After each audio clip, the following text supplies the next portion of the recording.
ঠকে গিয়ে নিজেকে মানিয়ে নিতে শিখেছি, কিন্তু কোনোদিন কাউকে ঠকাইনি। যাকেই গন্তব্য ভেবে হেঁটেছি, কাছে গিয়ে দেখি ভুল সময়, ভুল মানুষ, ভুল গন্তব্য।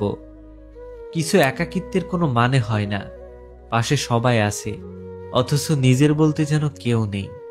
এই অনুভূতি না কাউকে বলা যায়, না কাউকে বোঝানো যায়। হাসির আড়ালে লুকিয়ে থাকা সেই ব্যথাটাই শেষ পর্যন্ত নিজের সাথে একা বহন করতে হয়। মন থেকে কিছু আপন মানুষকে মুছে ফেলেছি। তাদের সাথে দেখা হবে, কথা হবে, কিন্তু মনে কখনো জায়গা হবে না আর।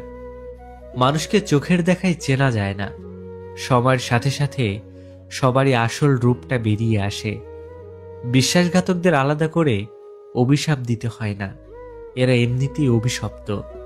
ঘুম কি অসাধারণ জিনিস, যদি আসে তবে সবকিছু ভুলিয়ে দেয়, আর যদি না আসে কত কিছু মনে করিয়ে দেয়।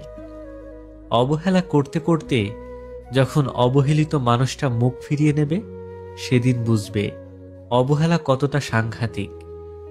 যে কোনো সম্পর্কই হোক না কেন, কারো সাথেই খুব বেশি কথা বলা উচিত নয়। কেননা কথা বললে মায়া বাড়ে, ভালোবাসা বাড়ে, চেনা পরিচিতি বাড়ে, তার প্রতি আশা প্রত্যাশা বাড়ে। একটু অবহেলায় খারাপ লাগাও বাড়ে। বেশি কথা বললে একটা সময় পর কথাটাও হারিয়ে যায়।